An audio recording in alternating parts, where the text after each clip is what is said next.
Today,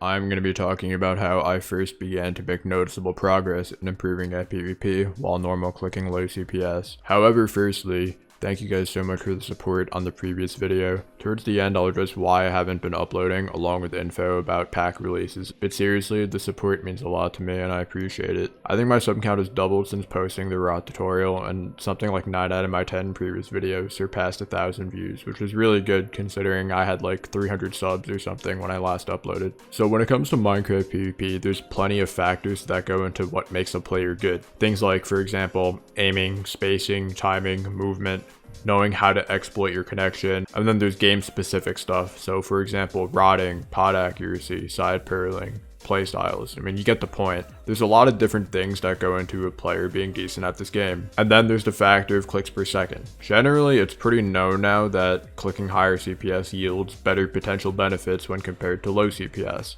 Things such as reduced knockback, more double hits, and easier combos. Just for context, my definition of high CPS is anything over 14. You can disagree of course, but it's my opinion. I see 11 to 13 as around average, and anything below 10 is low. I think everybody can agree on that one. And if you click over 20, you should just go outside. There are two mainstream clicking methods generally used to achieve higher CPS. There's jitter clicking, which is when you tense up your forearm so that your finger turns into a vibrator. And then there's butterfly clicking, which is where you use 2 fingers on your left click button to double click your mouse, using the remainder finger on your right click, usually your ring finger, kind of like 2 in the pink and 1 in the stink but on your mouse. Both have their pros and cons. When done correctly, you can certainly achieve high CPS with them. I'm not going to go in depth on both of those clicking methods because firstly, I suck at them. And secondly, that isn't what this video is about, but there's plenty of resources out there on YouTube if you want to learn. If you've never tried them out before, I recommend you at least give them a try before throwing in the towel and sticking with normal clicking. Some players, for whatever reason, either can't jitter or butterfly, or they just don't care to learn, which is perfectly fine, so they just end up normal clicking. That's kind of where I fall. I've always normal clicked about 6 to 9 CPS. There's been times I've hit 10 before if I'm sweating really hard, but that's pretty rare. Now, like I said earlier, you're missing out on a ton of potential benefits when you're clicking that slowly, but a huge misconception I've seen firsthand among players trying to improve is that they tend to rule out many of the other factors that go into PvP and focus most of their attention towards their clicking method. For good players hearing this, it might sound dumb, but trust me, I've run into tons of newer players who go around with this mindset, and I could not tell you why. Now, it isn't necessarily a bad thing to want to get better at your clicking method, but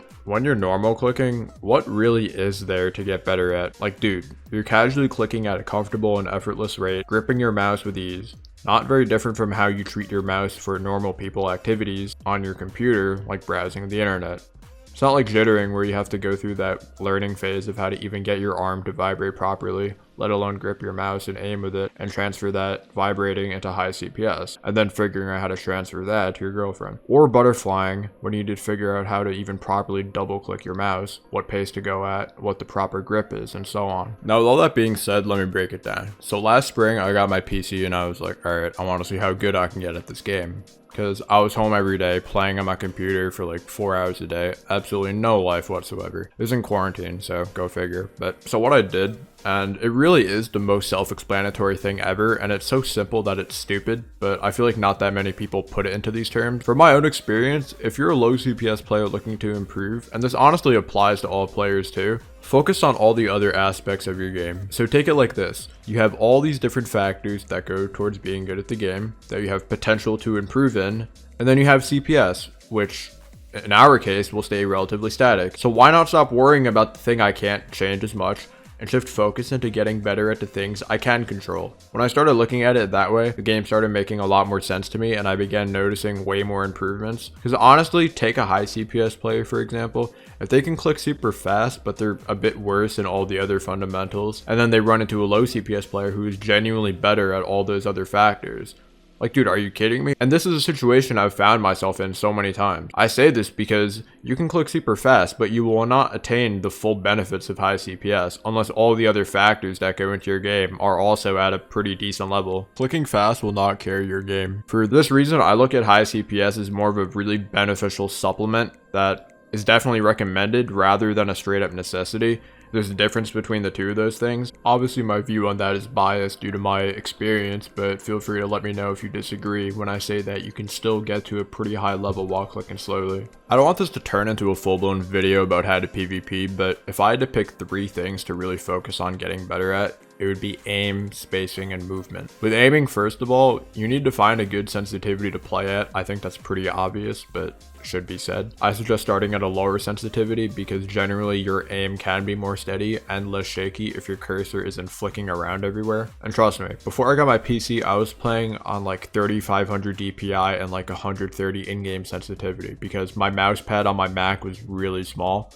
I could say from experience, my aim has gotten way better over time as I've lowered my sense. I'm now playing at like 1200 DPI and 32 in game, and I'm still lowering. Once you adjust your way to a sensitivity you do like, then just practice with it. You will only get better at aiming with time and practice. Honestly, when you're normal clicking though, aiming really should not be that hard, seeing as how you're casually clicking at a comfortable and effortless pace. You should obviously still focus on keeping your crosshair on the other player as much as you can though. There's also a way you can maximize the amount of reach you can get by keeping your crosshair as horizontal as possible to the ground and aiming around the other player's neck. This can allow you to get 3-block hits more often if you know how to space properly. I mean, I think most people know that by now, but just saying it anyway for the newer players. If they're above or below you, then of course this changes a little bit, but the adjustment should not be drastic. Next up is spacing. By my terms, spacing is the way you manage the distance between yourself and your opponent. One of the biggest flaws I see in other players is the amount of free hits that they give up due to spacing errors. This can include things like rodding people when they're too close to you. This is a mistake that so many people subconsciously make in the middle of a fight. They'll cast their rod at you, but you're already within range to get a hit on them, so you just end up getting a free hit. Sometimes stuff like this can happen because you're literally just not paying enough attention and you don't even realize how close the other player already is to you. Spacing also includes stuff like combos too, in my opinion. Generally, you can start and maintain a combo against someone through strafing and sprint resetting, which is mainly done through 3 methods: block hitting, W tapping, and S tapping. Personally, I think when you're clicking slower, it's easier to start a combo with block hitting and then maintain it with W or S tapping. I prefer doing it that way, but you could obviously try it the other way around if you wanted to. Sprint resetting deals extra knockback on the other player, but I also like seeing it as a way to distance yourself from your opponent. For example, think about it like you're driving in traffic.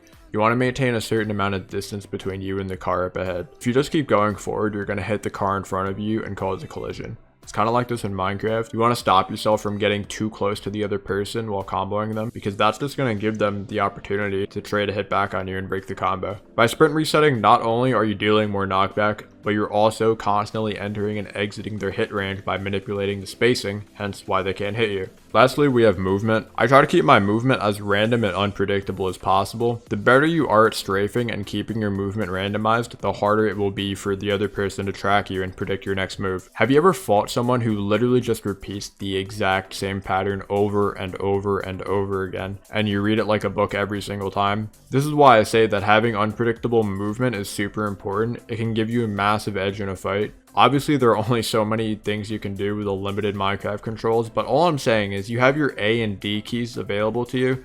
Try using them sometime, and just don't become repetitive with your movement patterns, because a good player will pick up on this and exploit it. I personally found that focusing on these 3 things made me improve at a way faster rate, specifically the spacing portion. Obviously, there's so many other factors that come into play. There's things like your connection that you can't really control, but that's something you kind of adapt to. You can't really change your ping to servers unless you go in a VPN or a net limiter. Well, actually, there's going to be that one kid in the comment section who's like, "Oh, well, actually, I moved from France to Arizona so I can get better ping to my favorite PvP server." When it comes to the more game-specific stuff, if you want to get better at rod PvP, go check out my previous video. Now, I feel like this should be able to go without being said, but obviously some people will not realize this at first, but no matter how good you get at all the other factors in the game, the skill cap for a low CPS player is going to be much lower than that of a high CPS player. What I mean by that is that you can only get so good while clicking slowly. Inevitably, you will reach a point where you simply won't be able to progress due to limitations, and this point will be much lower than that of a high CPS player. Obviously, the ceiling is still way above the average player, and I would still say is relatively high depending on the game mode. However, there's a reason why you don't see very many people on Lunar or Minemen leaderboards who are clicking slowly. It's just how the game has evolved over time. I remember back in the day, people thought like 12 CPS was insane, and now that's just kind of average. Just keep this in mind. It's a bit of a harsh reality, but if you're expecting to become some leaderboard monster while clicking 7 CPS, It's not very likely to happen nowadays. The level that some of these ranked guys are playing at now is just absolutely absurd, and a disadvantage as significant as CPS that low is going to hurt you very badly against these top tier players. The amount of trades you're going to lose and get knocked out of, the amount of double hits you're going to miss out on, the knockback disadvantage, it all stacks up. I don't really keep up with ranked that much anymore, but if it has been done recently, then I gotta say that's pretty impressive. Obviously, this isn't meant to be discouraging because you could still reach a very high skill level that's miles above average, but I would not expect to consistently get on something like rank no debuff leaderboards on popular servers.